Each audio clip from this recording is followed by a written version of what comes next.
Hey guys, this is Slowlane123 bringing you episode 6 of Zoom Full Ring.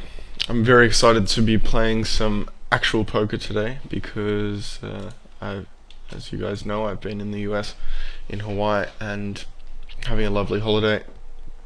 Just got back in last night to Sydney, and I was planning on doing another student review this week, but the video didn't work that they sent me, so I've set up my desktop and got a bit of live action going.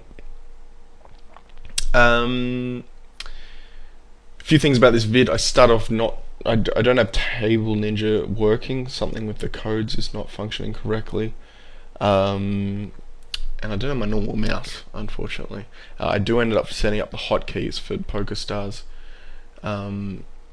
about 5 minutes into the vid. Also, I paused the vid at one point to, I think, set up the hotkeys, and I forgot to resume it, so there's about 20 minutes of play missing. So in this video there's around 26 minutes of live play, and then I've got a couple of the most interesting hands from the bit that you guys missed to show you. To start straight off, we've got jacks on table 2 here, and I've just played this session, so all the hands are super fresh. And I probably would have liked it a little bigger on this board. The other thing to mention is that because I don't have Table Ninja or whatever, my sizing, especially pre-flop, is not as it would normally be, simply because it's just that much harder without Table Ninja to size your raises and whatnot. So especially pre-flop would be a bit different, but even here post-flop I would probably normally go a bit bigger when this board's a bit more drawy like this. And we get a bad river card. I don't think it's the worst. I think the 3 would have been the worst river card, or the 8 potentially. 6 is bad, but probably not the worst. And when I check here, this guy's just pretty clearly a fishier player. Odd size stack, odd stats. He's shown some aggression over a minuscule sample. Doesn't really count for much. But here, I feel like if he had this straight, he would bet bigger. I feel like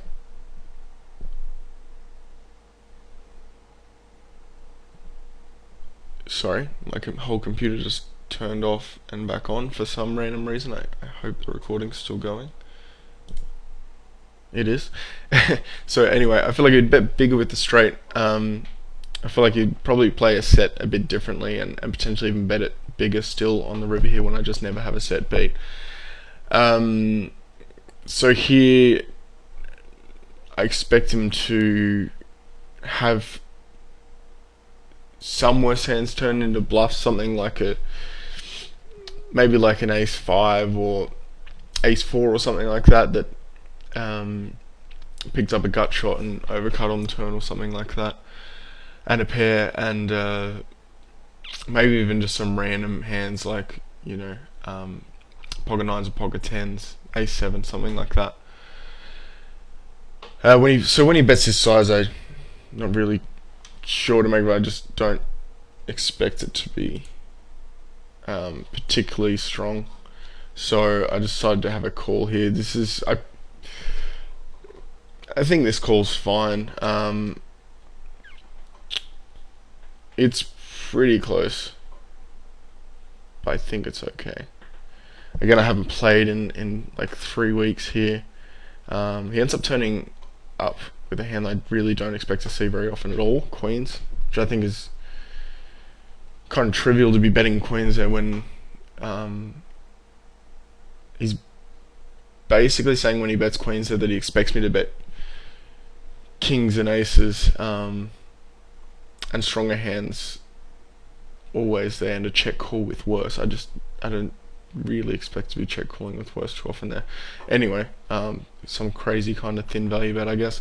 I sort of feel like if he's bad enough to be betting 2 queens there, which is in my opinion pretty bad, but if he's bad enough to be betting 2 queens there, then he's probably bad enough to just have it turn up with a random hand that that I'm ahead of. So yeah, that was the first sort of interesting spot. You can see I'm using the mouse here, and as I said, I haven't played in at least 2 weeks, maybe longer, 3 weeks, 3 or 4 weeks properly. So yeah, my live play won't be as good or as accurate as my ability to sit here and narrate afterwards will be, because I find that even if I haven't played for, I don't know, I can't even think of what my longest break playing is, maybe 2 or 3 months, since I started full time. But no matter how long I take off, being able to sit here and analyze thoughts almost never gets rusty. But my live play, my ability to make decisions on the spot and instantly does a little bit. Here on table 2, I recognise the name Zoots. I think I used to play 200 full ring with him back in the day, just standard taggy sort of player. I expect him to be 3-betting a lot of buttons. His stats are sort of showing that already. He's kind of good taggy, aggressive tag, and although his aggression premium is kind of low, which is interesting, probably just a sample size thing. But he's already 3-betting a decent amount for a 13-10, so I decided to put in a 4-bet here with the ace blocker, which I think's fine. Table 1 gets kind of interesting too. Decided to check the turn against his aggressive player and make a decision. I mean, I say aggressive only because he's played one hand aggressively out of 2, but I'm just going to assume he's probably more likely to be aggressive than super passive if I see even just a tiny sample with that, so it's not going to hold much weight. But and then on the river I decided to check. I just feel like betting's too thin when the river pairs like that, and once this river comes, I feel like I just feel like he'd bet bigger with a 10. So really he's just repping a king. I feel like at least some percentage of the time he would bet a king. And as far as cold calling, king's like really in that spot. If he's anything kind of decent, which I'm guessing he's probably not, but if he's somehow decent, he's only really going to be cold calling there with like king, queen, and ace, king, and even ace, king, 3-bet some percentage of times. So he's not going to have a lot of kings in his range if he's decent. And if he's bad, then obviously he can have any braggy kings and stuff like that.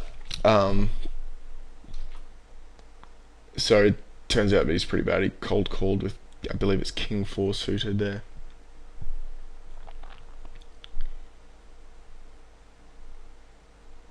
King 8 suited. So yeah, I think that's an okay line there. I feel like he's going to float with some ace queen, queen jack, ace jack, jack 9, queen 9, all those sort of gut shot sort of hands, and stab at them on the river. I feel like he misses. I feel like he reps very little on the river. Cold calling with the queens as opposed to 3-betting, I think, is fine against someone who's folded every 3-bet over 300 hands. So we also have a lot of unknowns and some weaker looking players on the table, so good reason to keep them in. I honestly don't know what's going on table 1 here. I looked at the hand history of this hand, and it's showing that I don't know what's going on in that hand altogether, but I do not have queen 8. I have 2 jacks. I really just have no idea what's going on, but even the hand history shows that I have 2 jacks. Have queen 8. But I remember the hand. I had 2 queens, and this guy shows up with ace jack. Yeah, that's right. So anyway, I have 2 queens there, and I don't know why it's showing. It's just the most bizarre thing I think I've ever seen. And yeah, I'm not just total spew monkeying off with queen 8 here. And I've played it pretty perfectly, and I get the exact result that I wanted. And shove over here. With the 2 queens, I think it's fine to check back here. Yeah, pretty obvious reasons why. And yeah, we've got him in good shape with what was 2 queens. I just have no idea there may be some, perhaps there's some chance that I was looking at the table on the right and thought I had two queens on the table on the left as well, because the hand history shows queen 8, so maybe I did. Maybe that's what happened here, but that, in fact, it must have been, because the hand history shows it and the video shows it. It's just bizarre to me. But anyway, I guess I thought I had the table on the right, on the left, and yeah, well, I played it like two queens and I flopped two pairs, so I don't know. I guess I just totally misread the hand. I am, I've only had one evening to recover from what was 24 hours of traveling back from the US with pretty hectic trip back with kids and stuff. So maybe I just totally misread it. Kind of funny if you ask me, but oh well. It happens to all of us at some point. And then table 2 here. We both check back turn. He checks the river, and then on the river here, I just feel like a small bet's going to be best. I don't really remember what size I made it. Yeah, around half pot's going to be fine. Because it's going to be a good spot for us to bluff, so we want to keep all our bluffs fairly small. And the times that we have a value hand, we want to have a chance of getting called. So it's just a good spot for us to bluff, just because it's pretty unlikely that an loose aggressive player has a king here ever. I think they're just always betting it and probably always barreling on the turn as well. So I feel like sometimes you can have a hand here like maybe something like ace queen, queen 10, queen jack. There's a few combos of two pairs in there that I think you could play this way, and might call a half pot bet in the river.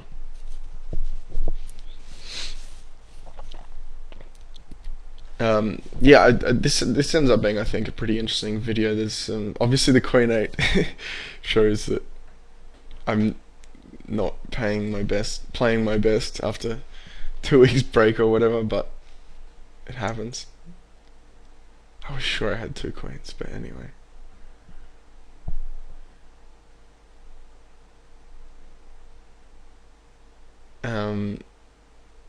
And I was opening the 4x on this video just because it's easier than running 350 for the first 5 or 10 minutes of the video, when I wasn't using the bet function that PokerStars has built into it. I don't really like the bet function that PokerStars has built in it. You'll see that it's kind of glitchy once I start using it. There's probably a way to fix it that I don't know of. I didn't spend really any time focusing on it, but I'll show you what I mean when it comes up.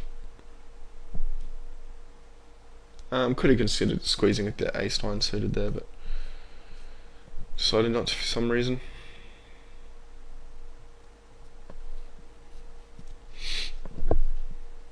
I think it's around now that I'm slowing down a little bit and starting to think about, and here we go. We're off to fix up the thing. I do believe I paused the video and do it. Maybe I don't. Apologies, I thought I had pushed pause while I did this. But anyway, I'll talk a little bit about the end of my trip. We went from Honolulu, the main island, to Maui, which is one of the smaller islands, and just had the best time there. And probably one of the highlights of my trip there was the last day, where we went to the beach. Okay, so we're back here, and now this is the point where I just realized that I had missed like a good 15-20 minutes of the video, so this is actually towards the end of the session. Anyway, we went to this beach and we were wondering whether or not we should go to this other water hole that we'd heard about, where you can do some cliff jumping into the water and stuff. And we went to this place, and it was just one of the most amazing things I've ever seen in my life. It was just like semicircle of perfect cliff face to jump into this huge rock pool that is like half freshwater, half salt water. It comes down from the mountain, and the salt water is just like a foot of water where it rolls over from the ocean over the rocks into this spot. And on table 1 here, I think I 3-bet. I I think it's fine. I don't really have any sample on the guy 30 hands, so he's probably on the tighter side, but so I go with it there. On table 2, I decided to c-bet kind of big with king 2. I think that's fine. Once we get to the turn, this guy's really tight and really passive, so I feel like if I bet there, I'm probably bluffing, and if I check back, I don't feel like I'm really ever getting bluffed off on the river. The 9 of clubs is probably the worst card in the deck for me because it smacks his range. In the sense that I think he can have some king 9 suited, maybe some queen 9 suited, 10 jack suited. Remember, I min race on the button here. Certainly some 10 jacks, etc. Flushes and whatnot. So we went to this waterhole, and it was just the perfect day and perfect weather, and we chilled there and did all the jumps, and there was some huge jumps. Probably the biggest one was around 15 meters, I'd say, and it was a lot of fun. I feel like this c-bet on table 1 here is a little too big here against the net.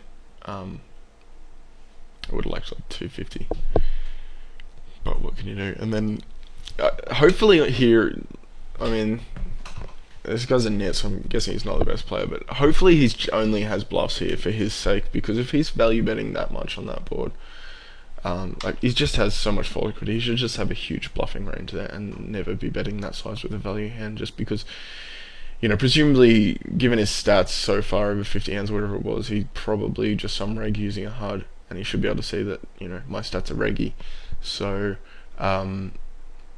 he should know that I can see that he's just a standard reg, and that he's just going to have an incredibly large amount of fold equity there on the turn. That being said, I do play pretty loose, so I wouldn't be surprised to see maybe he doesn't have that big a sample on. Oh well, he has the same sample, I guess, 50 hands, so maybe my stats look a little skewed to him. I lead out on table 2. I think it's fine. I just lead really small against 2 weaker players, presumably 2 weaker players. Just small samples that look kind of weird. And then once he goes check on the turn, and he bets full pot on the river, I believe. Here he's just like super polarized, in my opinion. Here it's either airball, flush draw, or pocket 4s. I think there's really only 2 hands that he can have here when a weak player bets this size. And sure enough, he has pocket 4s. So I just feel like he would not play an 8 that way, or with that sizing, or a 10. And what 10s would he have? I just feel like he's got heaps of flush draws there, and then, you know, just a couple of combos of pocket 4s. So I feel like the call there is fairly standard.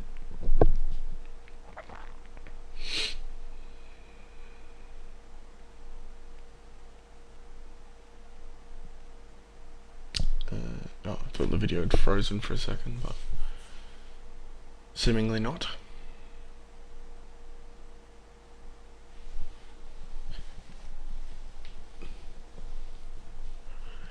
So yeah, ended up having the best time over there. Did basically a 24-hour trip to get home, because we had to drive from Hana in Maui, which is miles away. It's like 2.5 hours drive. It was pitch black. It was 3:30 in the morning. We're driving, and then flights from Maui to Honolulu, Honolulu to Sydney to my sister's place, and then driving from my sister's place back to my other sister's place where I'm currently house sitting. So it was a fair mission, and I'm feeling a little off center today, but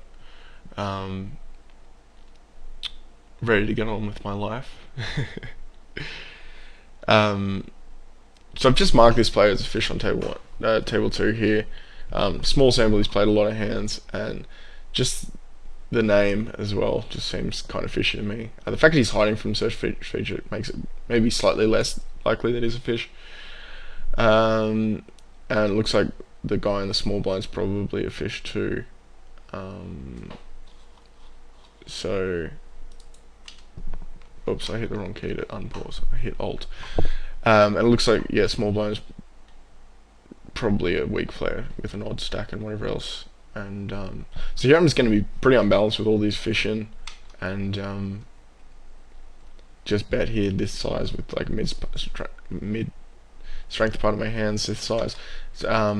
I still feel like I can get called by worse with that size, and also the two tags we've got in, or nits basically. I feel like it's going to play super duper straightforward in this hand. People just generally do against fish when fish are involved in a pot, so I'm pretty happy just underbetting there and making a decision whatever comes. Probably having to fold to a check raise, depending who it comes from and timing and sizing and whatnot. So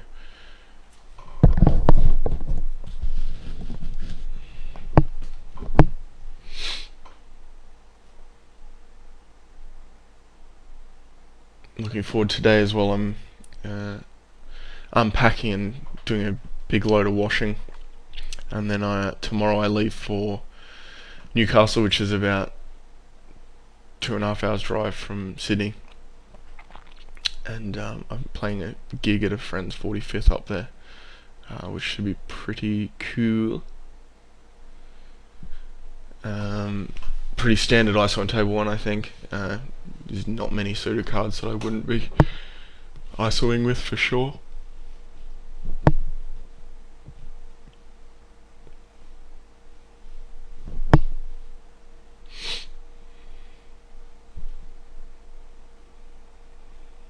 And I think we're coming up to a few fairly interesting spots. So it looks like my guess on table 2, you can see the opener there, 64.45, that I assumed he was a fish. This seems to be continuing over another couple of hands.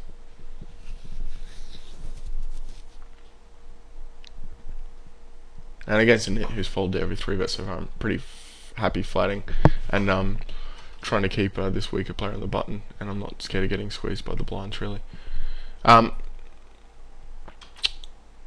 This was an interesting spot, and I think I misplayed it. I don't know, I was kind of just going with my gut here. And sometimes your gut is off. Usually it's pretty good. I guess I haven't played in 2 weeks, so it's probably a bit shabby. I decided to raise here, which I think is fine. It's still, I don't think it's bluffing at all. I think it's still value hands that you can call with.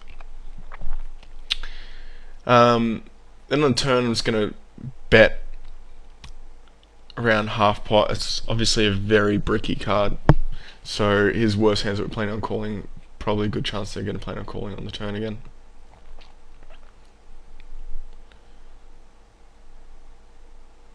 And my normal intent here would be to bet and then make a decision on the river, with a check back against this particular player. Pretty often against most other players I'd be betting. I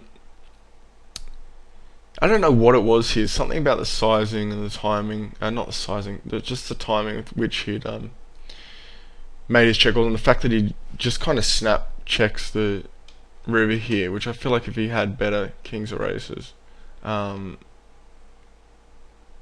doesn't really snap check actually. I thought he had.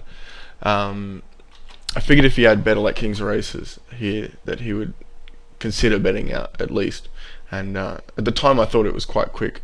Maybe I was quick folding on the other table and didn't realise how quickly it had all gone down. But I just sort of felt like if he had a stronger hand, he would at least consider betting there. And it looks like maybe he did. So this was probably a mistake. I decided to go for a fat value bet and try and polarize my range a bit.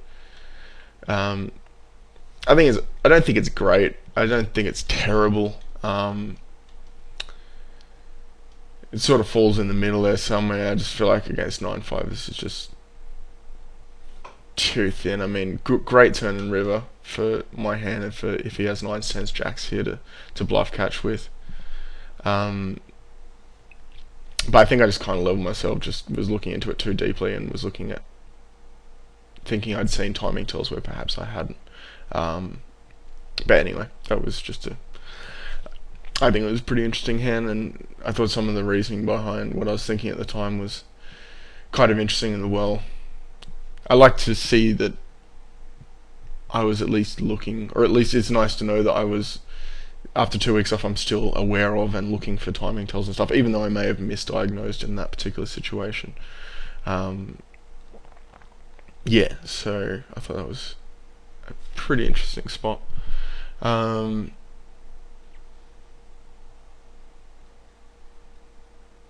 the and the reason I went so big is because the turn and river were just so blankishly delicious that it just seemed like a good spot to go fat and go polarized.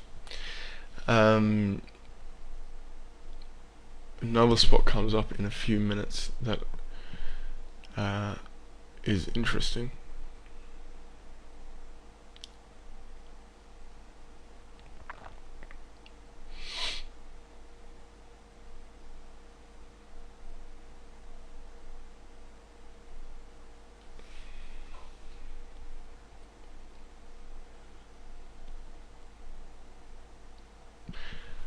I find it kind of comical that I misread my Queen 8 offsuit earlier.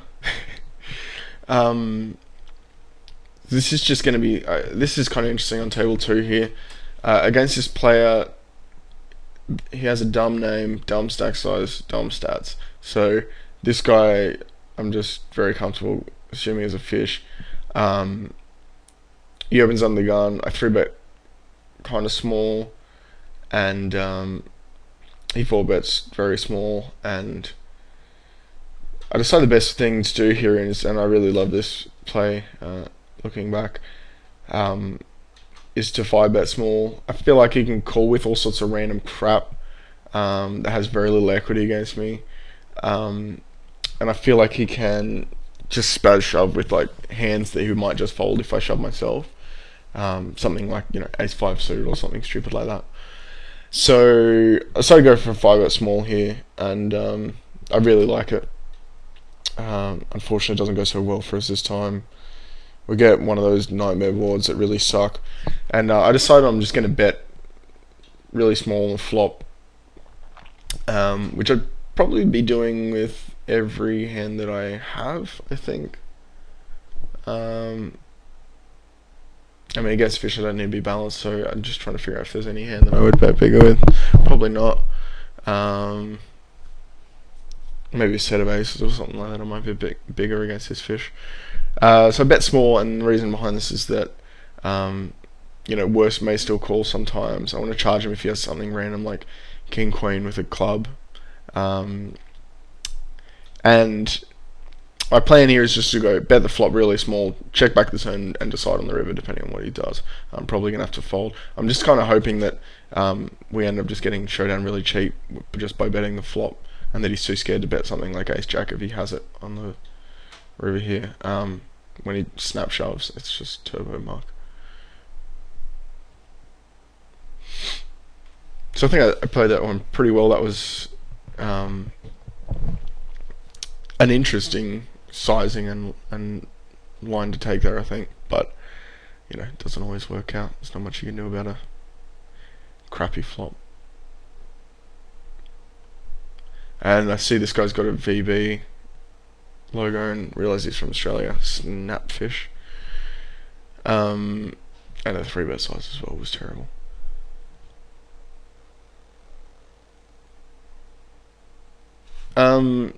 This is a sweet hand on table 1 here. So standard overcall with queen jack suited. We've got a weak player that's cold called, and I'm just happy to go multi-way with it. Can't really remember what happens on table 2. I decided to lead. I think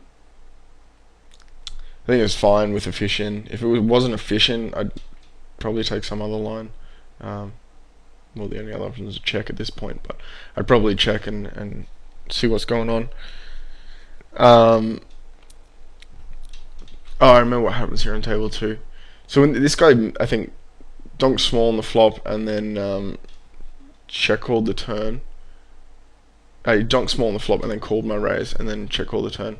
And then I decided to bet the turn and then bet big on the river. I feel like, again, my radar might be just a little bit off, but I feel like when people take this line, it's often something very weak, like incredibly weak, that is actually planning on calling down. Something like ace-jack here.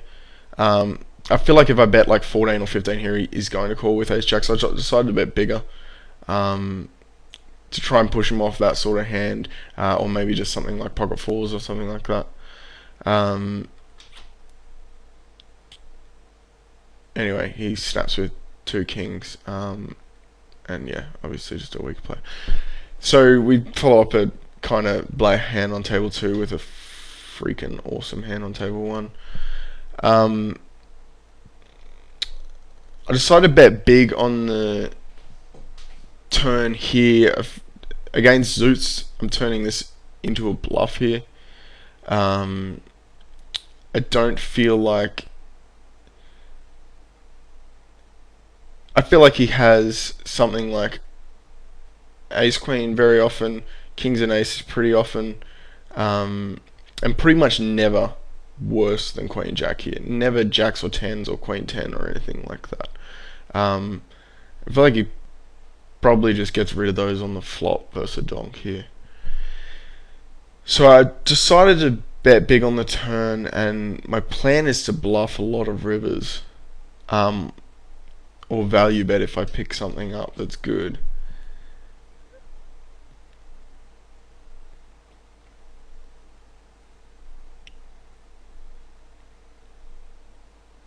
Anyway, he tanks ages and decides to call. And this is... I really love this play here. See, I drag it to snap ship this river. But what's he calling with? I mean, I've already established that in my own mind that he never has like 9s through Jacks here. He never has worse queens on the flop. I mean, very rarely. So his range is like Ace Queen, Kings and Aces. Now I know he's a good player, so I sort of... I mean, my stand here is just to ship, and I think when I'm autopiloting a bit more, or maybe even when I'm foretailing, I probably just ship here. But we don't give this good player any room for movement. In addition, I feel like he's good enough to get away from... What's he good enough to go? I mean, obviously, he can get away from Ace Queen, probably Kings and Aces as well. Can he get away from sets? I mean, I just don't really ever see him having a set. The board's just too drawy, just raise it on the turn, so I don't think he ever has sets. So I just feel like if I jam here, he's just going to get away from his hands too easily. So I decided to go really small. Now what I'm trying to represent here is some bizarre bluffs, some sets, some 2 pairs,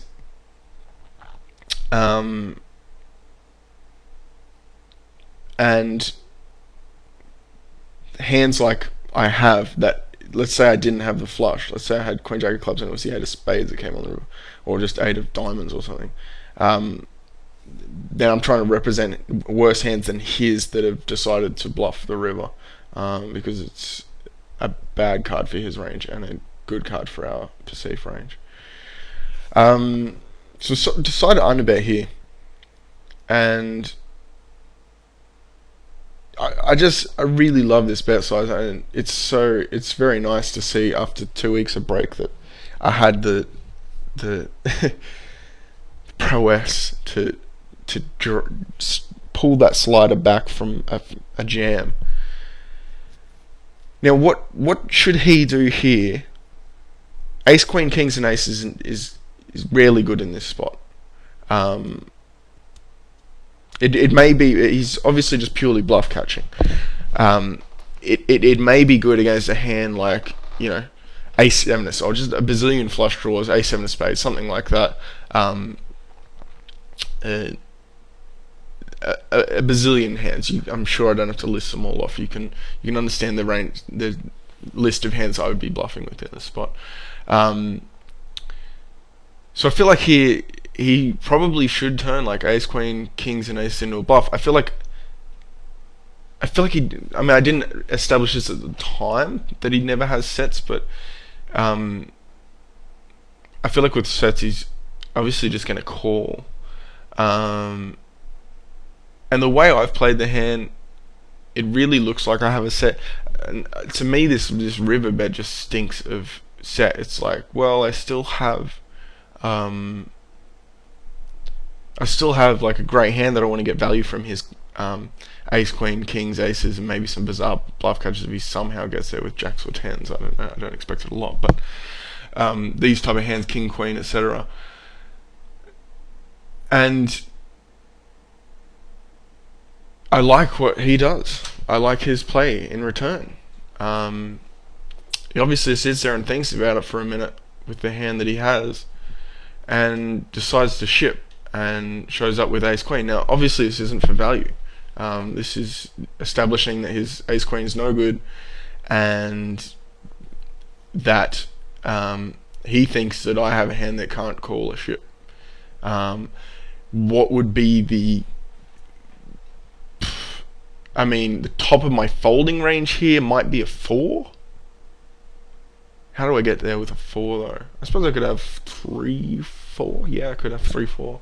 Like a 3, 4 of spades especially, or a 3, 4 of, well, clubs got there, but yeah, so I like his play. I feel like this time I was just a level ahead. I think it was a great spot for him to turn ace queen into a bluff. I just felt like this is exactly what he would do, so I did what I did, and it just worked perfectly. It's just one of those hands that's just like, I don't know, it's kind of dreamy. It's nice to just outthink and outlevel a decent thinking regular, especially after 2 weeks break where I haven't done a whole lot of poker thinking or poker talking.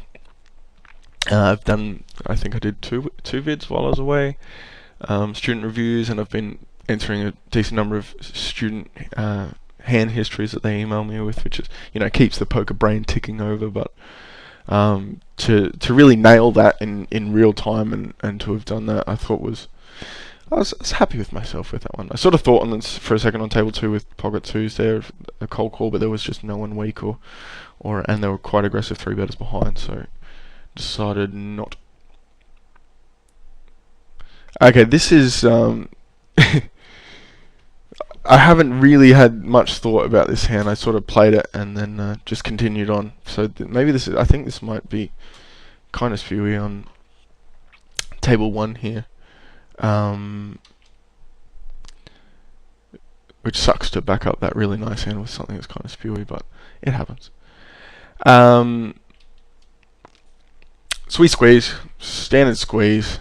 This guy's got a kind of low folder 3-bet in the small sample that we've got, 130 hands. And super drawy board. Now I think I get potentially out leveled here.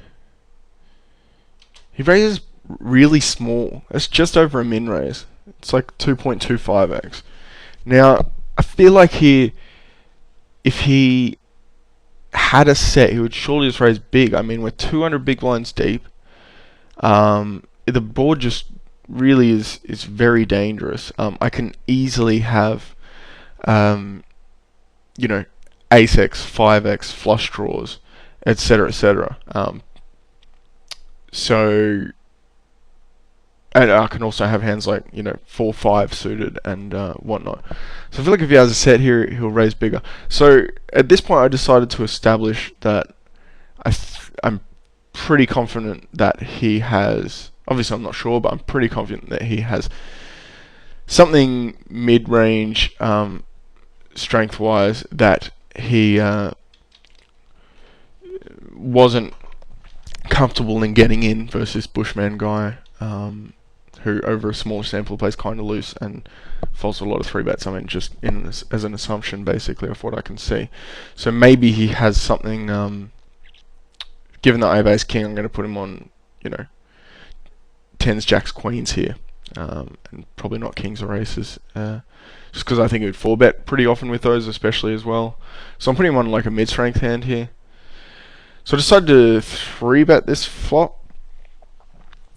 We've got the 5 as a potential out. Of course, we've got to factor in reverse implied odds and all that sort of crap as well. But I think pretty often we have 5 as a relatively clean out. Ace or king is usually pretty clean outs.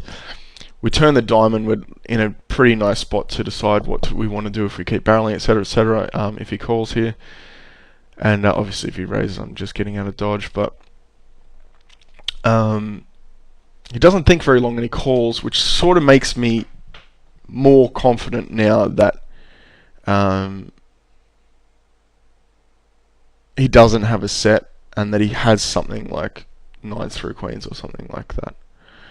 And I think that sort of hand range 9 through queens does raise his flop fairly often, because he knows I'm going to be barreling it with a bunch of ace-x, and it's a very dangerous board to have to be slow playing on. We get a pretty cool turn card. I can have heaps of 5s. I don't think he has many 5s in his range, unless it's pocket 5s exactly, which is possible. So on the turn here, I decide to bet really small.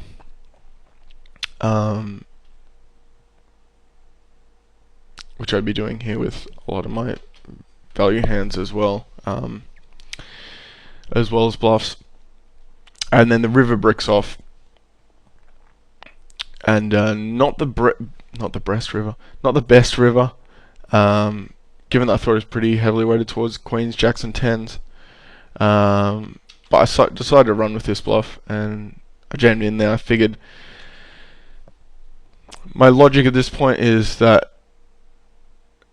it's just going to be this sickest call ever if he calls with like queens, 10s or 9s.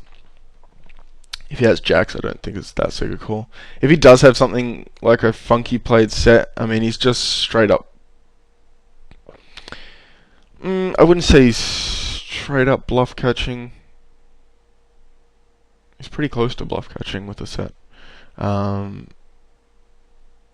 But anyway, so I ended up jamming in here, and he showed up with the pocket deuces. So he took a pretty interesting line there and kind of out-leveled me a little bit in that battle.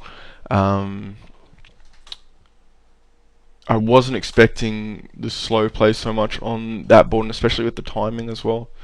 Once again, I may have leveled myself a little bit with the timing tell.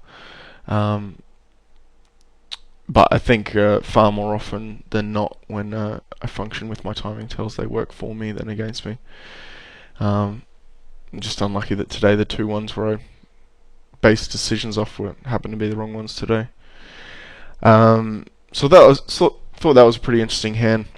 Table 2 here, I would be c-betting 95% of the time. I just sort of went with a gut feeling and decided to delay c-bet this here. No particular logical process or anything to it. I just sort of went with that, and got a nice turn card, and he just turbo folds the turn, so he probably just had something like a small pocket pair or whatever there, which is obviously a great hand to delayed seat bet against.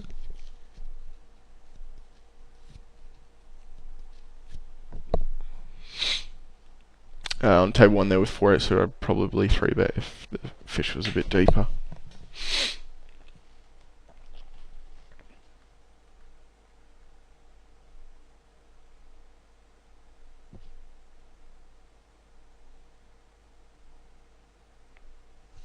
Bit of a lull in the action. I think we've only got maybe 2 minutes of video left. And pretty standard cold call with 7-0, I think. Happy to go multi-way with it. Sorry, I got a bit of sniffles from airline travel. And not much to do on that board.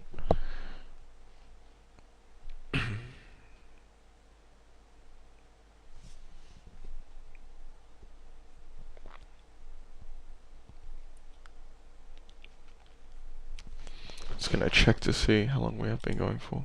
45. Pretty delicious. Pretty much exactly where I was hoping to be by now, and I've just got 2 hand histories to finish from the session where the video cut out, unfortunately. And so here we are, we've sat out on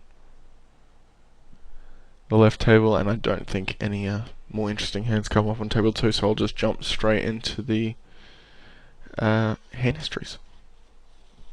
If my mouse will work.